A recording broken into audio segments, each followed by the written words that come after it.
welcome back. Time to finish this series of videos concerning PvP in Ashes of Creation. We are going to be talking Vasseling, Lawless Zones, and Arenas.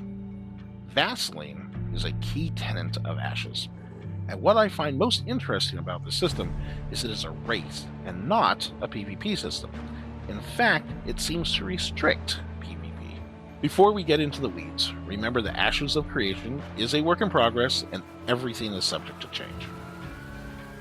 According to the semi-out-of-date Ashes wiki, when a node reaches level 1, it blocks the neighboring nodes from achieving that level. This is not Vasseling, just advancement blocking. Vasseling will start at node level 3.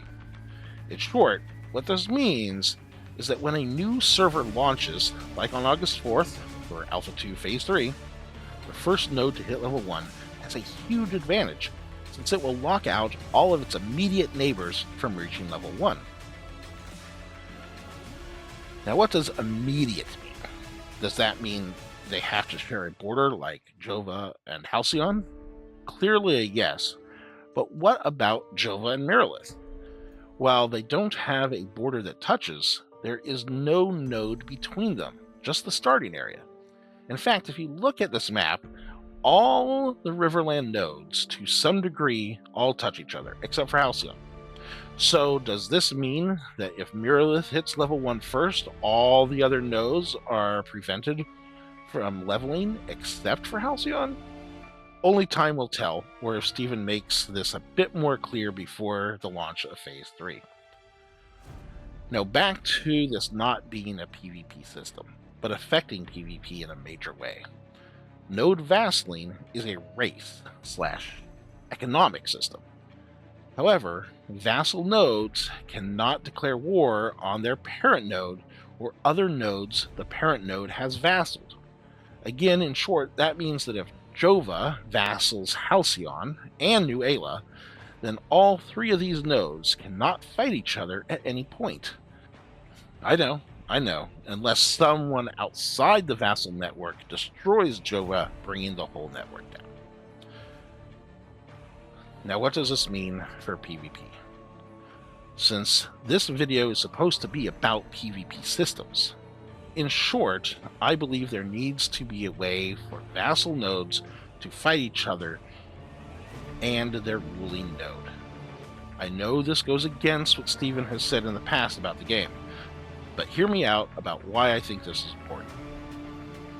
Let's take the largest player rivalry from Phase 2, Nova Ordo versus the Polar Enviance Alliance.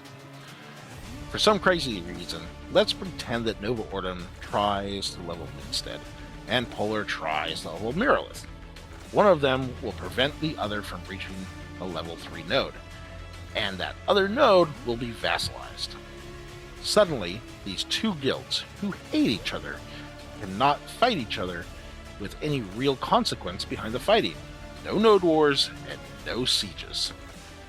The argument would be one of them lost the race, and thus they lose, and if they don't like it, move to someplace else. Okay, but why take away this great opportunity for amazing node wars? I am good with consequences. There has to be a penalty for losing, but this feels too restrictive and unrealistic. After all, just because England conquered Ireland does not mean the Irish did not rebel all the time and eventually managed to get their own country. So how do we fix this?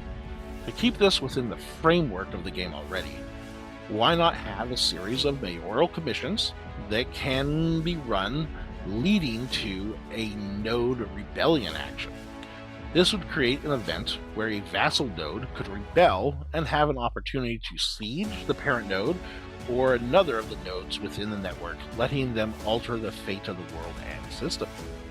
If they fail, the option to try again would be on a long cooldown, and the node would have to pay a higher tax to the parent node or the other node in the network they attacked. This would still restrict and slow down PvP between these rivals and could generate some fun stories of rising up, overthrowing a tyrannical guild or node. I am also not a huge fan of the hard halt to a neighboring node and its chances to level at the start of the game. Instead of the current system, make neighboring nodes get less experience until they are Vasseling. This way, if Jova hits level 1 first, Halcyon and New Ayla still have a chance to catch and pass Jova and hit level 3 first. Maybe not a great chance, but a chance. Let's talk lawless zones. Currently, since we are testing, as they bring more systems and content online, lawless zones have been moving and changing along with the world. A lot of PvP folks got upset when the Jundark became a non-PvP area with the addition of the nodes, and there is no new open area created to replace it. Steven has said many times that the open seas will be open PvP, and that will be all. However, maybe due to player pressure, they have instituted pop-up POI PvP events that we will get to test this coming phase. A bit more on this in a moment. I like the open world PvP areas. They are less travel, feel more dangerous, and put your head on a swivel. While I like this, other folks do not, and I totally understand. After all, I don't like broccoli. The question I come to most often when thinking about Ashes of Creation is, how can we make the world more dynamic and fluid? I propose that if a node is a level 0 wilderness, it is then an open PvP area, except for the starting biomes.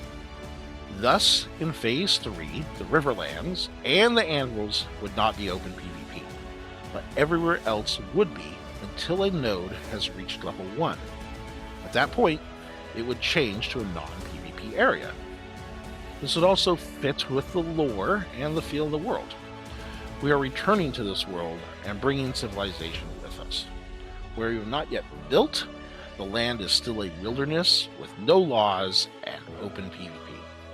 This also means that for long periods of time, there could be open lawless areas around the map, assuaging the desire for open PvP.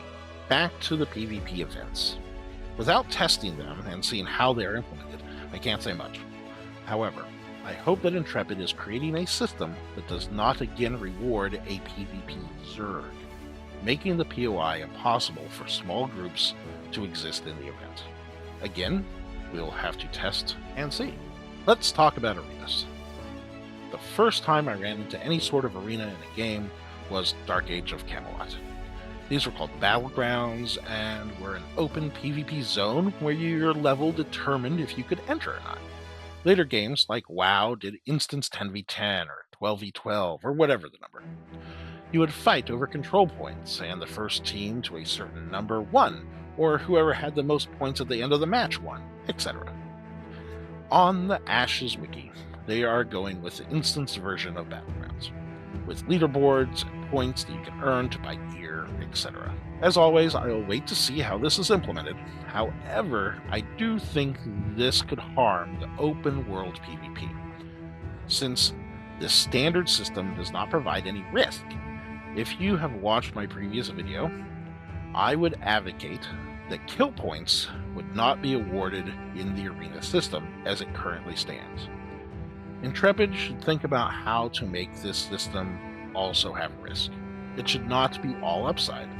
Perhaps you have to put up gold or glint betting on yourself or your team to win, and if you lose, you have lost said money. But if you win, then you would gain a certain percentage of the other team's money that was put forward. Things like this would make the system more interesting instead of treading the same old ground and taking away the risk of the open world.